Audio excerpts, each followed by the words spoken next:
Hi everybody, this is Mrs. Pearson, your elementary ELL teacher. Today we're going to focus on chapter 3 of Bud Not Buddy, and the vocabulary words are going to be 1 through 4. So for this lesson you will need a pencil and a piece of paper or journal page. You're going to divide the paper into 3 equal parts or thirds, 1, 2, 3, and you can do that by drawing 2 lines like this. Then you're going to write your numbers 1 through 4. And on each number, you're going to write the targeted vocabulary. In the second column, you're going to write a synonym or a short definition of the word to help you remember it. And a synonym is a word that means the same or is similar, just like combine is a synonym for mix. It means the same thing, basically.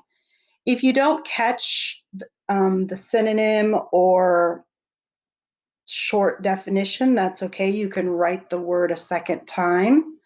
And then in the third column, you're going to draw a quick picture or sketch to help you remember the vocabulary word. So that's what you're going to do for each of the 4 vocabulary words. So if you need to, push pause, get your pencil and paper, and when you're ready, push play again. So, chapter 3, vocabulary, number 1. Number 1 is cockroach. C-O-C-K-R-O-A-C-H, cockroach.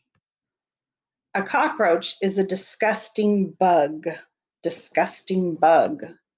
And there's another picture of a cockroach. And here's a quote from chapter 3 of Bud Not Buddy. I remember what happened to my best friend Bugs when a cockroach crawled in his ear one night at the home. Bud. Now, if I'm going too fast, you can push pause. Number 2, dried fish heads. So it's actually 3 words, dried fish heads. Fish that you hang to dry. So there's some more dried fish heads. And here's the quote from chapter 3. Each head had a wide mouth open with a sharp set of pointy teeth and lips. The doorknob guards were dried out fish heads that someone nailed to the door. So each head had a wide mouth open with a sharp set of pointy teeth and lips. The doorknob guards were dried out fish heads that someone nailed to the door. Bud.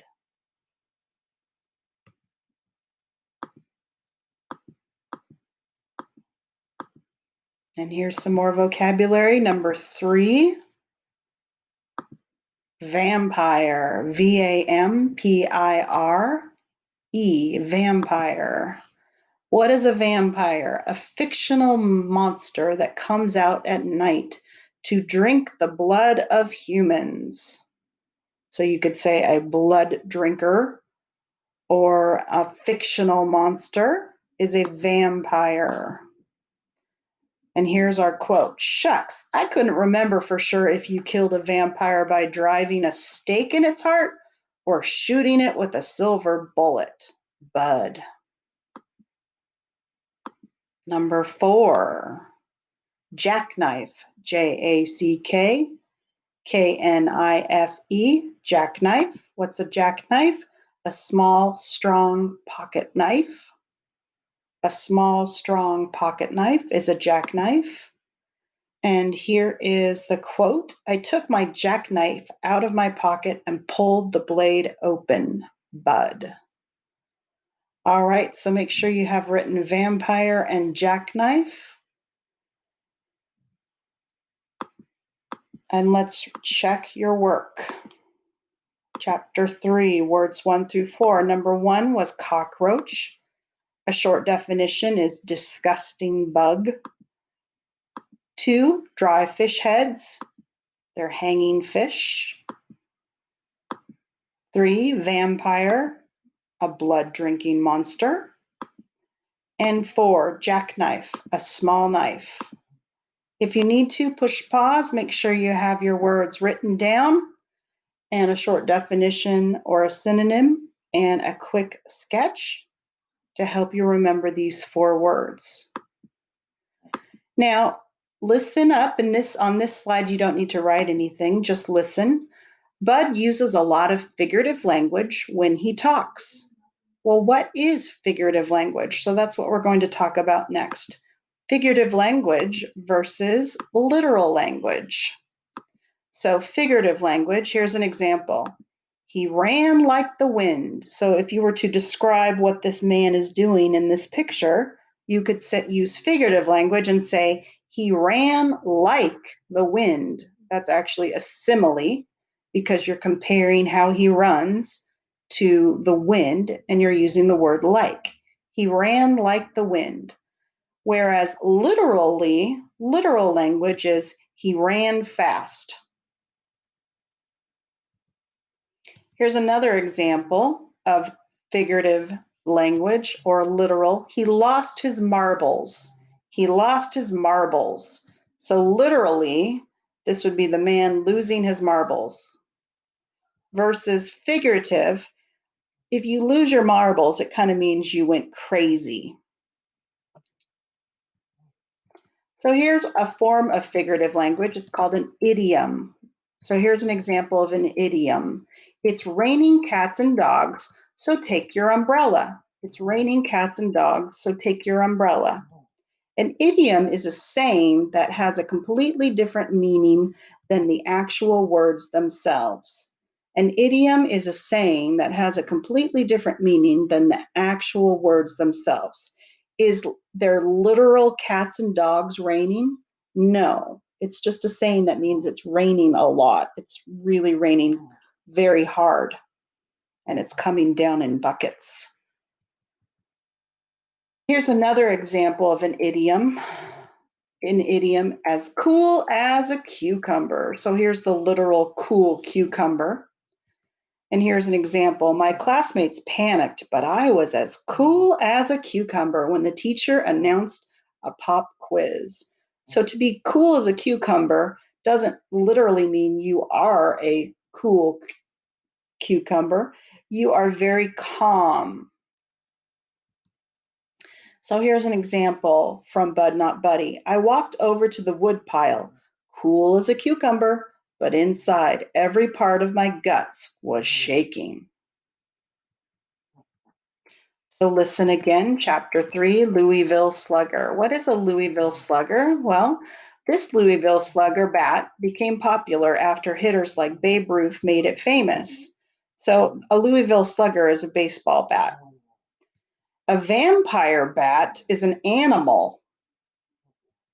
And it kind of looks like a vampire because look at this their black wings look like the cape of a vampire. So here is the quote from Bud Not Buddy. I felt the rake jerk a little when it hit the bat, and I opened my eyes just in time to see the vampire bat get cut right in half. So in the chapter 3, Bud hits what he thinks is a vampire bat with a rake, and it got cut right in half. So, but you will see in chapter 3 what he really hit was a hornet's nest. A hornet's nest. So here's the quote. What I thought was a vampire bat hanging on the ceiling was really a hornet's nest. And now there are about 6,000 hornets flying around in the tiny shed, and every one of them was looking at me, Bud. So hornets are stinging bees. A metaphor is another type of figurative language. A metaphor. Here's an example of a metaphor. The racer was a lightning rod coming across the finish line. The racer was a lightning rod coming across the finish line. Was the racer a literal lightning rod? No, but this is a type of figurative language. A metaphor is a comparison of two things. You do not use the words like or as in a metaphor. You're literally saying they are this thing. The racer was a lightning rod coming across the finish line. So here's an example of a metaphor. Another fire nail went into my knee, and a second one went into my sock, Bud. So he's saying something called a fire nail went and hit his knee, but it wasn't a fire nail. What he's saying was a fire nail was really hornets stinging him. So he's calling hornets fire nails. They felt like hot fire nails, but they were really stinging hornets. Another type of figurative language is simile. Simile. Here's the example. His face lit up like a light bulb when he figured out the math problem. A simile is a comparison of two things using the words like or as. So they did not say his face was a light bulb. His face lit up like a light bulb. So they use the word like. So that's a simile. So here's an example of a simile. And this is the quote from Bud Not Buddy. Maybe this is why the other kid that they'd found in here had been as big as a whale. He was swollen up from all the hornets' nests. So Bud is comparing a boy getting stung as swelling up as like or as big as a whale, as big as a whale. So chapter 3, Paul Robeson. Chapter 3. Paul Robeson was a famous African-American football player, singer, and actor who became involved in the civil rights movement. So in chapter 3, Bud says, this time when I charged at the door, I put my hand out like Paul Robeson running down the football field. So he was comparing himself to Paul Robeson, and this is also a simile because he uses like. When I charged at the door, I put my hand out like Paul Robeson running down the football field. That's figurative language. All right, so we are done with this lesson. Thank you for writing your vocabulary words. Have a great day.